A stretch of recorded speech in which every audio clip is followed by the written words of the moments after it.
Welcome back to another edition of the Blue White Illustrated Football and Recruiting Podcast. He's Ryan Snyder. I'm Greg Pickel, and Penn State is 1-0 heading into Ball State week. We have a lot to get to this week. Recruiting news and notes. There's visitors coming to campus for the first time for a game since 2019. We're really excited about that. We're going to get into some of the names to know what a opening weekend for recruiting is like at a home game. Also, the coaches will be back on the road this week for the first time since 2019. So Ryan will tell us a little bit about what to expect there.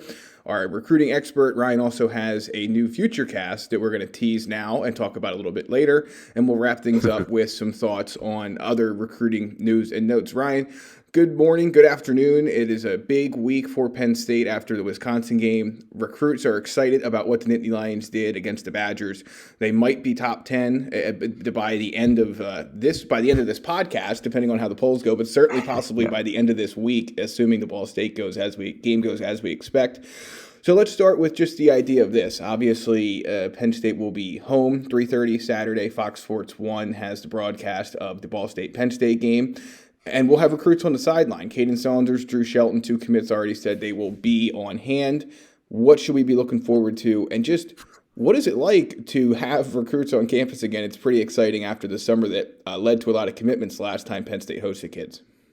Yeah, Sundays and Mondays were a little boring last year. Obviously we have a ton of game content, but fans always want to know recruit reactions, right? And we didn't get a whole lot of that last year, so it'll be good. Good to see guys talking about the crowds again, and just everything from the tailgating to coming in on 322 and seeing the stadium. And, we hear so much from these guys about just their impressions before they even get into the stadium. So just looking forward to talking guys about that. Let's get into Ball State a little bit. Listen, it's Tuesday here at 11:30 when we're recording, and yesterday, of course, was Labor Day, so we're still working on a visitor list, and that's going to be the case for the majority of these Tuesday podcasts. I mean, for looking back on past years, Thursday's usually the day we get a pretty good idea for who's coming, and then by Friday I'll put out some sort of a visitor list. But we always have a few guys that we know ahead of time. And right now, one guy I'm pretty confident is coming into town is Renell Nuka. He's a 2023 defensive end from Northeast who's been on campus a couple times. And I think he loves Penn State. And I think the staff likes him a lot, too. With a lot of these 2023 guys, they still, of course, want to see how they progress here throughout the season. And, just kind of get him on campus for junior days then, and, just keep building those relationships. So obviously there's one 2023 commit already, and, others will come. But for the majority of those 2023 guys, I'm hesitant to, be talking favorites and whatnot until Penn State gets a better feel, especially for how hard they want to push for guys. But this is someone who, with him being a Philadelphia resident and whatnot, that I expect him to push hard for. Another guy I'm keeping an eye on is potentially Michael Mennett's younger brother, Joey Schaeffler. He still trying to get a feel for if he's definitely coming or not. I heard he may be making the trip, so I'm working on that. And there will be, I think, other top guys from Pennsylvania coming up, but with Auburn next week, man, there's so many guys who will talk to the staff, and they'll bring up that they are thinking about coming for this game, and then we'll get to later in the week, and they'll let the staff know that they're probably just going to come for Auburn. And I got a handful of guys, and I ran through a bunch of them last night, and that's exactly what they were telling me. Yeah, I was thinking about Ball State a couple weeks ago, and over the last day or two, I decided just to come for Auburn. So I think Penn State fans who follow recruiting, they know next week's going to be just ridiculous list. I would expect it to be well over 100, probably 120. And even when you start including friends from the team and whatnot, not true prospects, but just, friends coming up, or, sometimes, man, for these big games, they just bring not entire teams, but a good chunk of the party. Yeah, so I expect that list to be awesome after last year, no visits. For this list, listen, the first game is always kind of small, and there's a couple reasons for that. One, obviously, that the staff, with it being the first game, they really want to focus, make sure everything's in line for that first game of the season. That's part of it. They don't want to put a ton of focus on recruiting, but it's also usually there's just always a big non-conference game within a week or two. Obviously Pitt came here twice in the past couple of years, and then of course, when Penn State was away at Pitt, I believe in 2018, Ohio State was like the fourth game of the year, I believe. So Yep. That's part of the reason why you see smaller crowds for these Ball State games. It'll be the same for Villanova.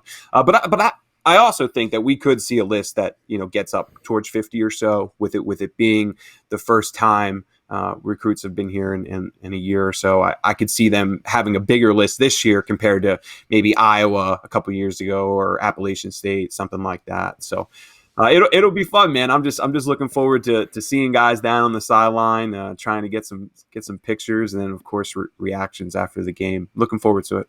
Let me ask you this, Ryan, because you segued very nicely to my next part of this conversation. But obviously, again, with the Auburn game next week, you hit the nail right on the head. You're going to have guys who say, "Why would I come up this weekend when I can be there for the Whiteout and experience that next weekend?" So that makes sense. Openers generally, as you've mentioned, are maybe not the biggest visitor list, but I guess my question is this. So very rarely when you read an interview that you do or I do, David does, whatever, with a recruit after a visit, which I know it's been a little bit since we had those for a game, but you don't tend to hear bad things, right? Everything's wonderful. Everything's great. So you have to kind of take it with a grain of salt, or at least I do in some instances, some guys more so than others. But I guess my question to you is, when you prepare for these interviews now that guys are coming back to campus, what should people be looking for between the lines, right? So what is the thing that maybe a kid says that means more or means less? Because everyone who goes to any game this fall,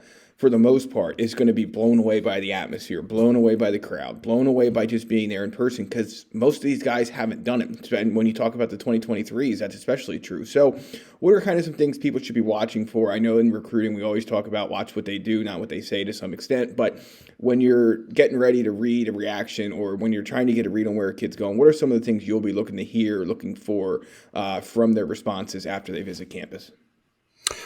Well, I mean, you hit on the big thing is always the atmosphere, okay? And it's understandable that's what fans love about coming to Beaver Stadium, right? It's not just the tailgates, it's the inside, it's everything else. I mean, Penn State has one of those top 5, 6 or so atmospheres.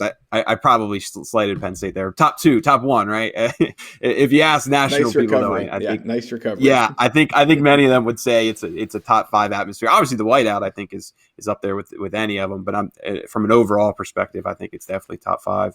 I mean, to me, it's getting that feel, because like you said, so many of these 2023 guys haven't seen that yet. Now, also, a lot of these 2023 guys who live within the region did get to spend a lot of time with the coaches in the summer. So they have that feel already for the most part. And it takes multiple visits for them to really build those bonds. But a lot of these guys have become close with, whomever their position coach is. They've gotten to sit down with Coach Franklin. And this is one of the big things they haven't checked off their list yet is, everything from before the game to after the game. Now, many of them won't get a lot of time with the coaches when they come up for these games. They'll have a little, they'll shake Franklin's hand at the 50-yard line before the game, and after they'll have brief talks with the coaches in the locker room, and that's usually for the top of the top guys too. It's not all of them, but.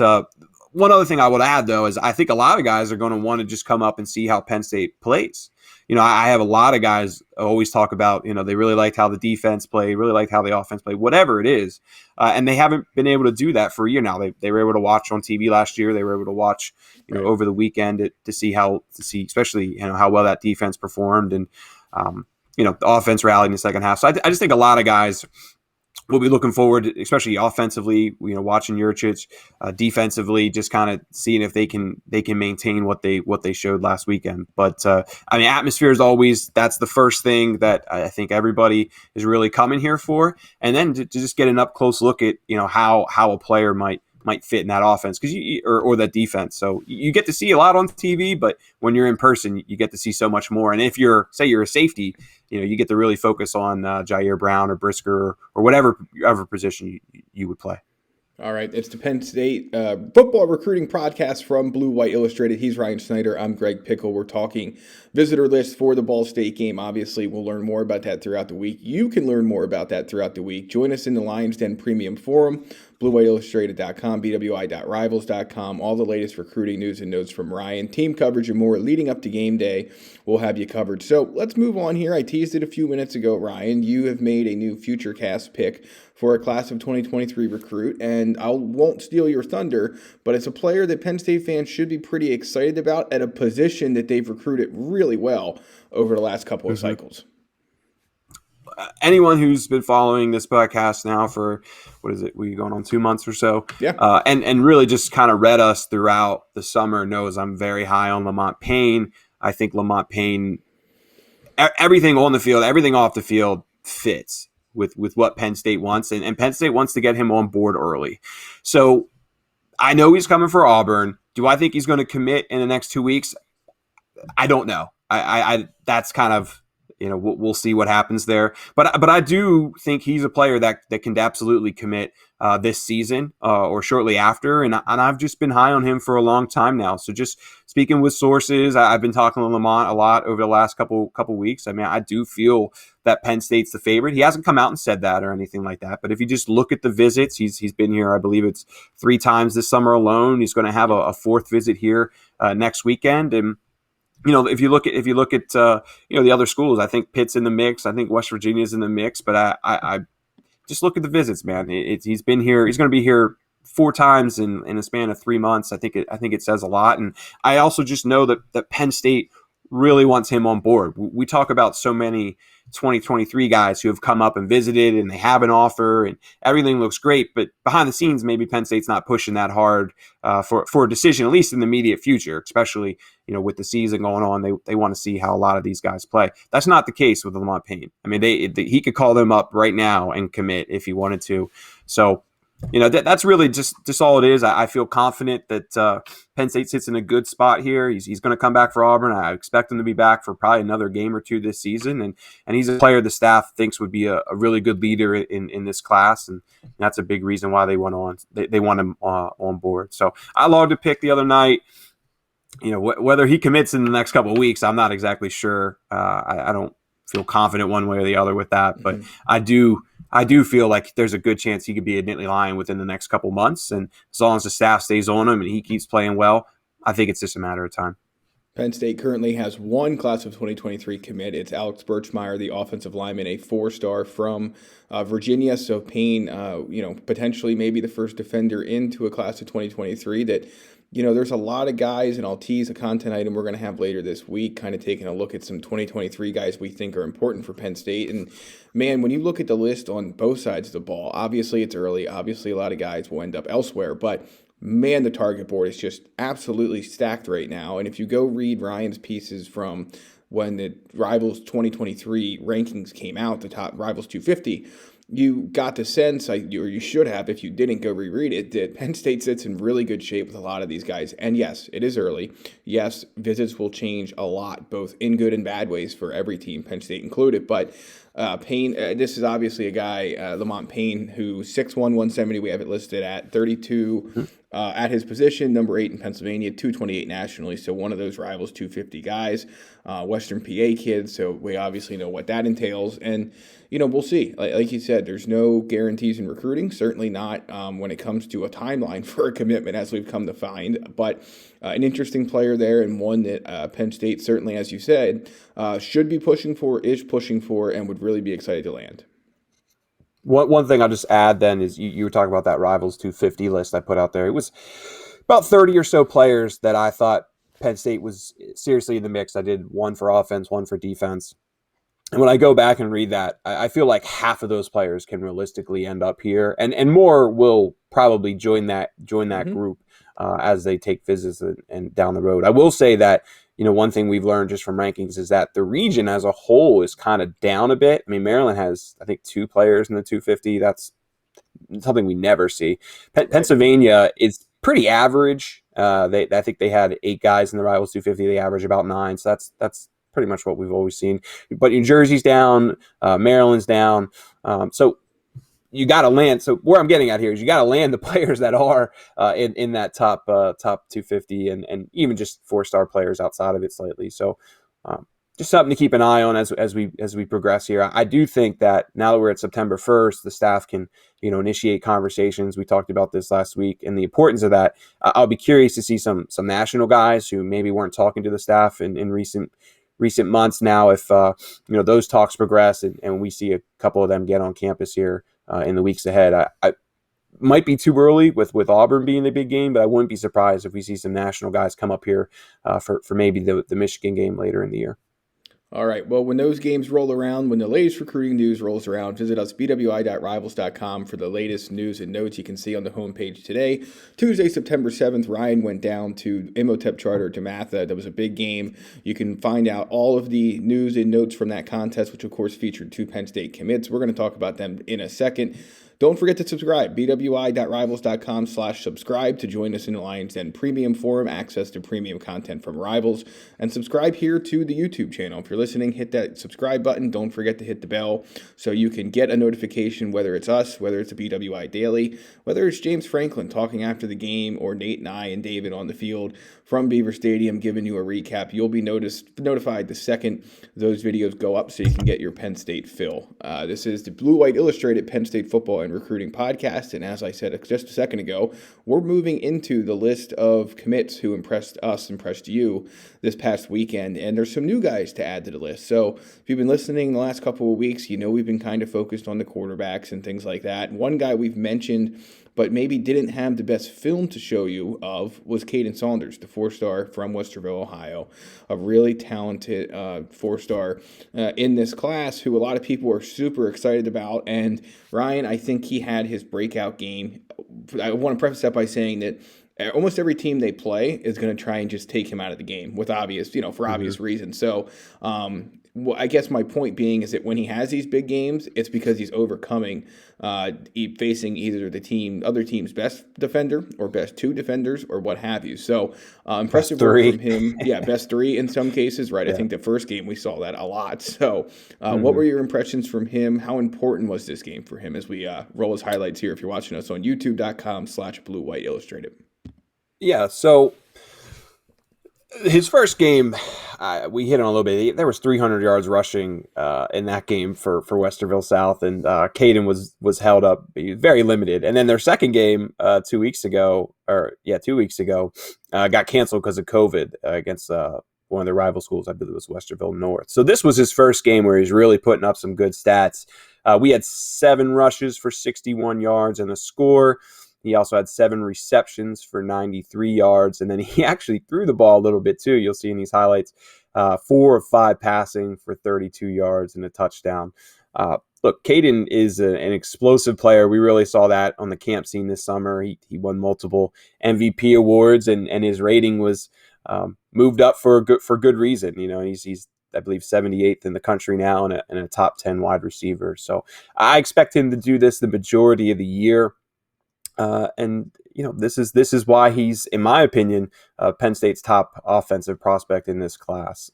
Yes, I mean, I love Drew Allard too, and I love Bill Papula too, but I think as far as a surefire prospect who's going to live up to his rating, Kaden Saunders would definitely be my pick. So I expect him to keep putting up big numbers, and hopefully as everything goes well, I can go see him in the playoffs. That's kind of what I'm aiming to do right now.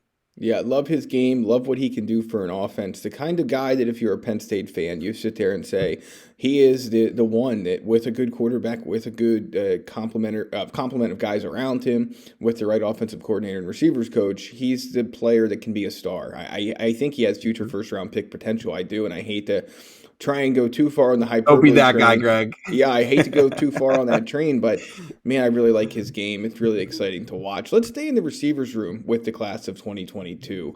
Penn State fans, I think, were, some of them anyway, a little skeptical, or at least curious, when Penn State took a commitment from Tyler Johnson, the 3-star receiver from Virginia. When we talk about breakout games early in the high school season, he just had one of his. And when he committed, Ryan, you and I talked, I believe it was here on the podcast, also on the message board, but sometimes when you see a commitment, you say, wonder why Penn State did that. It's something they saw, something they realized, whether it was from film, whether it was from having him on campus working out, etc. They picked up on something that fit their criteria for making an offer and taking a commitment. And you have to trust that with as well as Penn State's recruited. So Tyler Johnson, a guy that Penn State fans will be seeing more of highlight reel-wise, I think, in the weeks ahead. But he had his breakout performance of the season last week in a win.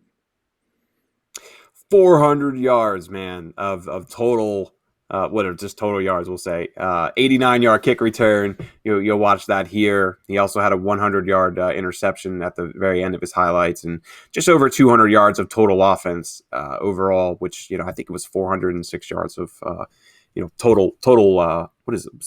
All-purpose yards. That's the word I was looking for. Perfect.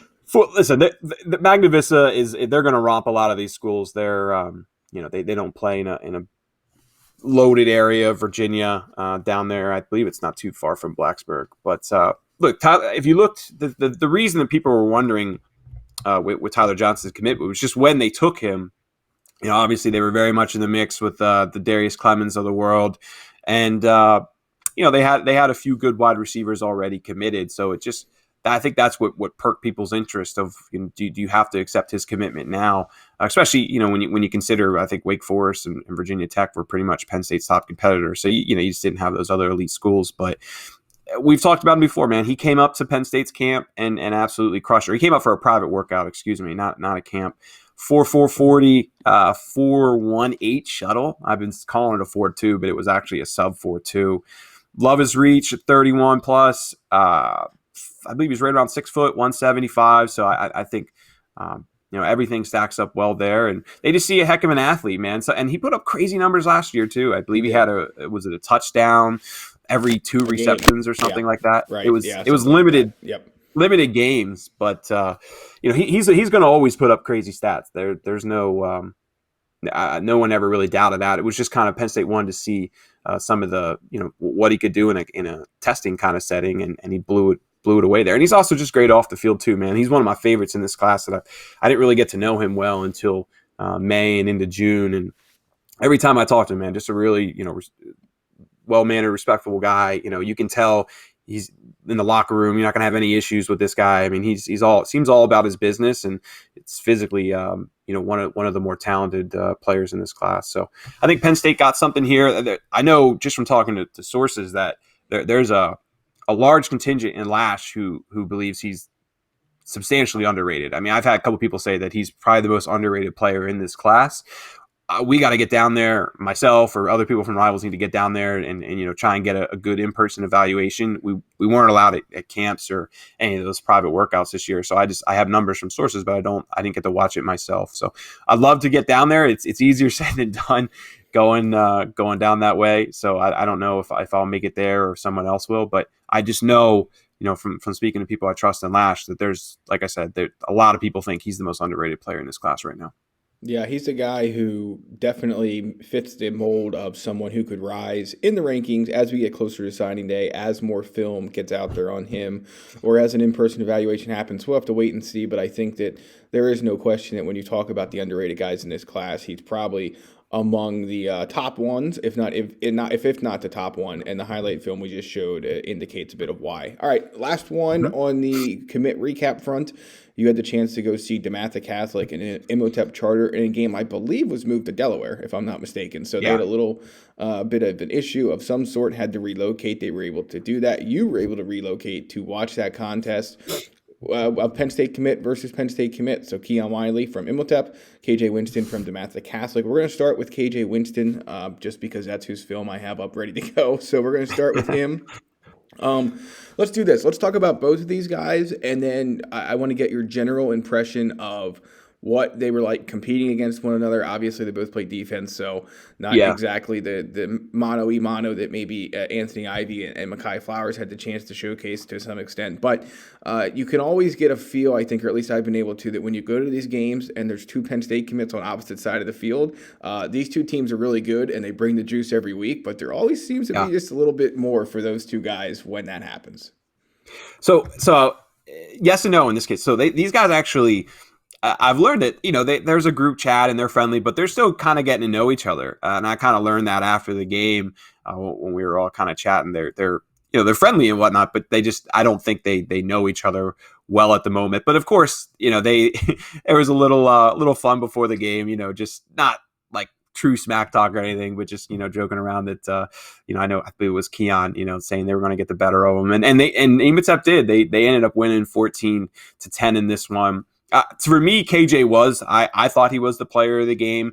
Not only 9 tackles on defense, but four receptions for 73 yards on offense. And I thought his offensive, the way he contributed on offense was maybe the highlight of the day. He just came up with some huge plays for them. I know there was a 4th and 10 that he converted. There was a 3rd and 19 that he got down to the 1, and then Ematep actually stuffed him at the 1. I believe Ramir Stewart actually had that tackle. So to me, I thought KJ played pretty well. He's so aggressive, which is a lot of fun, but he also just needs to refine a couple things, break down a little bit better, wrap up a little bit better. That's something we talked a little bit about after the game. But, if he can improve on just kind of those fundamentals right when he gets to the point of attack and wrap guys up, I think his potential is incredible, because I already have him as someone that, I want to see maybe move up as a 4-star. And everything he showed me as far as coverage-wise and whatnot, he's definitely improved more on man-to-man coverage. He's definitely improved when it comes to watching the quarterback and really watching the receivers more so than letting the quarterback dictate his play. That's something I saw last year, and I think we saw improvement with. So I was very happy with KJ. He was my player of the game. Keon Wiley also had a pretty good game with 5 tackles and 2 quarterback hurries. He had a good matchup against Michael Krauntz, who holds a handful of offers, not one from Penn State. And I do believe Penn State would have more interest if they had a bigger need for guards. With Birchmeyer already committed, he's going to be a true interior guy. Their focus is more so on tackle right now for 2023. But Michael Krauntz, he's number 77 in some of these highlights. And now, of course, these are the highlights where Keon played well, so you don't get to see Krauntz at his very best in these ones. But my point being is just he had a good competitive matchup. Both of them kind of got the better of each other at times. But Keon, man, when Keon wants to explode, everything's right there. Now, of course, he'll be a linebacker at the next level, and he's playing defensive end in a lot of these clips. So there's only so much we can really take from it. I do think he can improve with his hands a little bit. And listen, we can say that about pretty much every one of these guys, even the very best, like Denai Dennis Sutton. There's so many things that they can improve on as far as, those rush moves, fundamentals. But, I actually wouldn't be surprised from watching these guys run if Keon might be even a little bit faster than KJ. We have KJ clocked around a 4.57s, and we don't have a 40 time for Keon, but I wouldn't be surprised if he's right around that range. He can really run. But I thought both guys played well. Like I said, I think KJ's a potential 4-star guy. I think Keon can be a 4-star guy. I just want to kind of see it a little bit more with both of them being 3 stars right now. KJ would be the one that I would really push hard for to move up in the rankings. But, man, if you look at some of Keon's highlights last year, his film was up there with some of the best in this class too. So you can certainly make an argument for him as well. I just want to hit on a couple other guys real quick. This game was absolutely stacked. Jason Moore is a defensive end prospect down at DeMatha. Man, this guy, he's a potential 5-star to me. I thought he was as impressive or more than E9 White. And he actually came into this game in a boot throughout the week. Of course, he didn't play in a boot in this game, but right. He was injured throughout the week. And you could tell he was playing injured at times. He kind of just had to, I don't want to say take plays off, but you didn't see that explosion all the time. And it was definitely because he was injured. But, man, when he wants to explode, he can push 2 linemen around. I watched it on multiple plays. He's just a heck of a prospect. So I know Penn State's going to really push hard for him. He's another guy who's kind of quiet, hasn't really opened up about his recruitment much. I kind of get the feeling that now that September 1's here, it's really going to pick up a bit. And it's the same with Ramir Stewart, by the way. Ramir, DeMatha really stayed away from Ramir throughout the game, so we don't have a ton of highlights on him. I think he had about 3 tackles or so. He's another guy I think could improve a little bit. He had a couple missed tackles, 1 or 2 that were pretty important, and so another guy that I think can improve there. But we can say that about all these defensive backs. It's more so about how they play in coverage and their physical attributes that schools are really looking for. But I talked to Ramir after the game a little bit about recruiting, and he's another guy who it just seems like he is just now getting started, and it's maybe puzzling to some fans, just how many offers he has and how many accolades he's gained over the years. But you can tell that this is a guy who's really just getting started. I know he had a conversation with Coach Franklin. I believe he said it was last Thursday. Went really well. He's definitely going to be up for one of these games. Someone told me he may come to Ball State. I kind of think it'll end up being Auburn, just knowing their schedule and whatnot. Actually, no, never mind. Ematep plays at 1 o'clock on Saturday, so it'll be Auburn. Excuse me.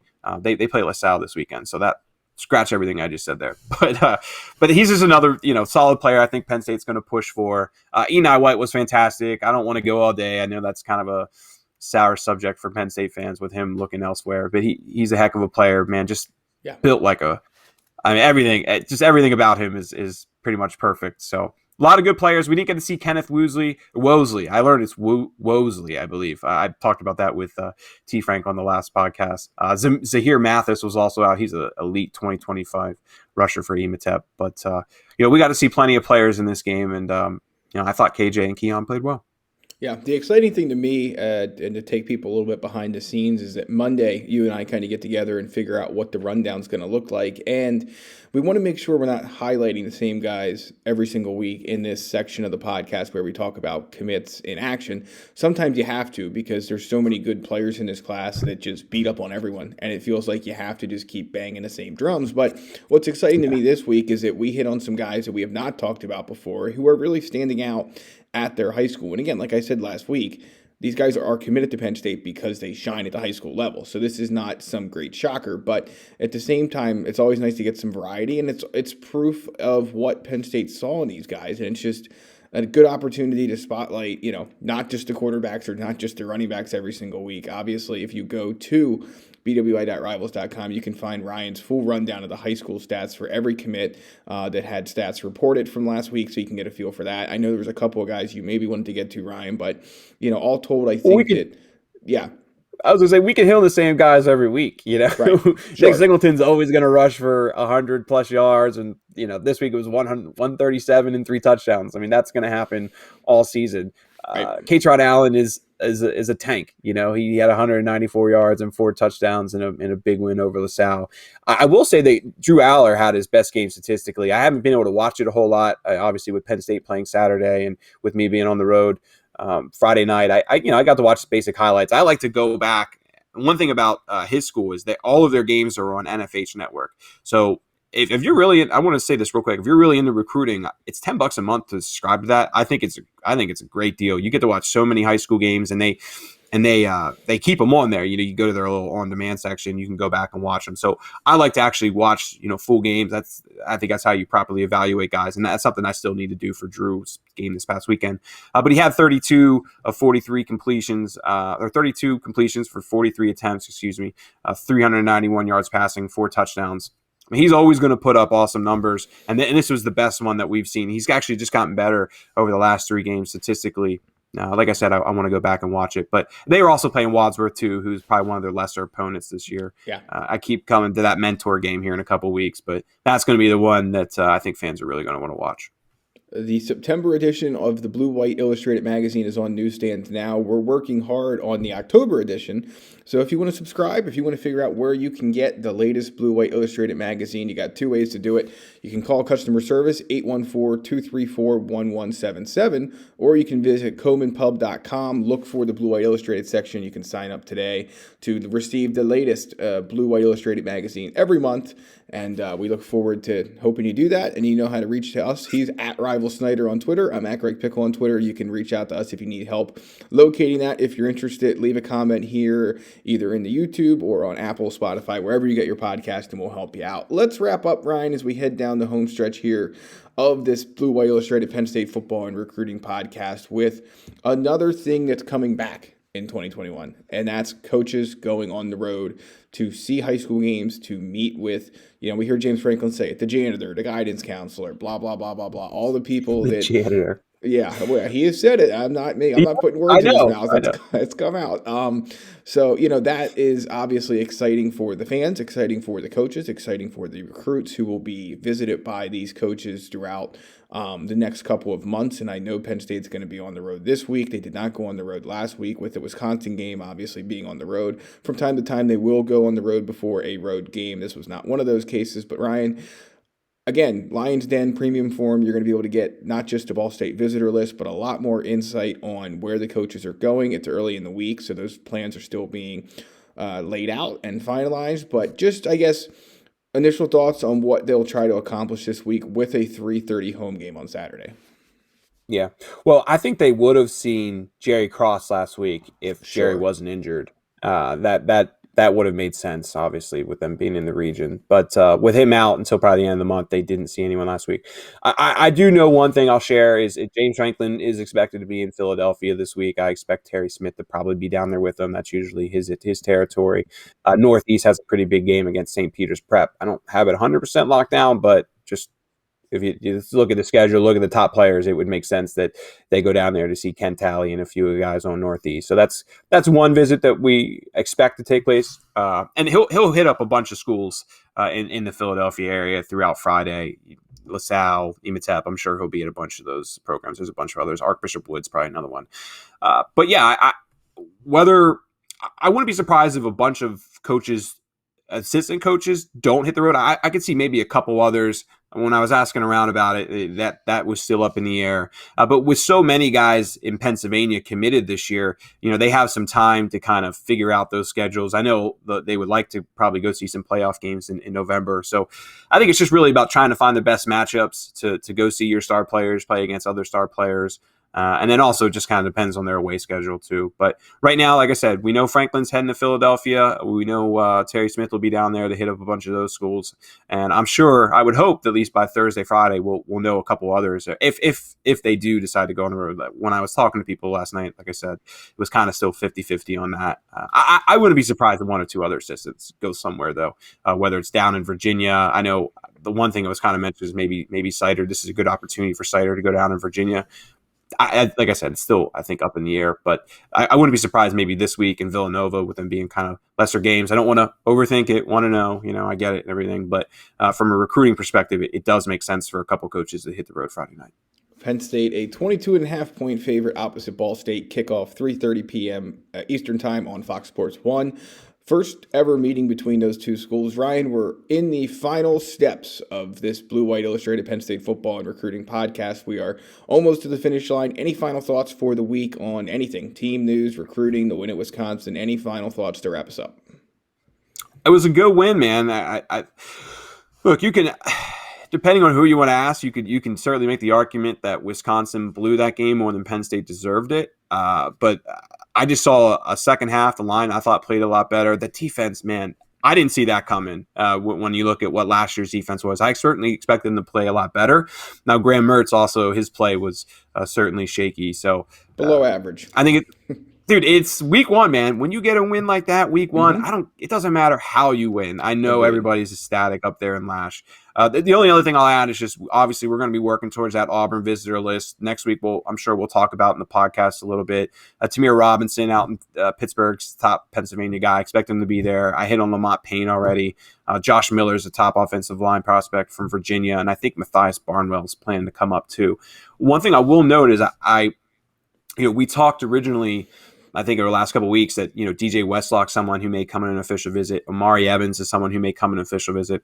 When I was talking to some contacts here about that over the last day or two, kind of get the opinion that Penn State's weighing the pros and cons of that right now. I know they would love for those guys to come on an unofficial visit, but there's some thought that maybe it's best to save official visits. So we'll see over the next whatever it is, 12 or so days, how that plays out. Right now, I know those guys want to come for officials. I think just Penn State's kind of, they want to make sure that if they need that official in December, that they have it in their back pocket with some of those top guys, and especially with the class being all but done with 24 players. It's good to have those contingency plans in place, because if you use an official now and then the player decides to use two or three at the end of November into December, and especially someone like Westlock and Evans who are from Missouri and Texas, that could hurt them when it matters most, which is when it's time to sign. So just something to keep an eye on. We should know what Penn State decides here in the next week or so. No question. I'll just say this. There's been a lot of Penn State fans upset about pretty losses in the past, and now they're upset about an ugly win to an extent. Obviously, everyone's thrilled to some extent, but there's also a lot of, I think, second-guessing and doubt and things like that. Enjoy your ugly win. It's week 1. You went to a team that's going to end up in the top 25 probably, with a full house, and you won on the road with a new offensive coordinator and a lot of new things. Enjoy it. Take it for what it is. Obviously, there's corrections and improvements that need to be made. But if you're going to complain about a pretty loss, and Penn State's had a lot of those, enjoy an ugly win that got better as the game went on. This has been the Blue White Illustrated Football and Recruiting Podcast. He's Ryan Snyder. I'm Greg Pickel. Subscribe to our YouTube channel. Find us anywhere you get audio. We're on Apple now, Spotify, Google, Stitcher. Like, subscribe, leave us feedback, and visit our website, bwi.rivals.com. If you need to subscribe, bwi.rivals.com/subscribe. Until next week, this has been another edition of the Blue White Illustrated Football and Recruiting Podcast.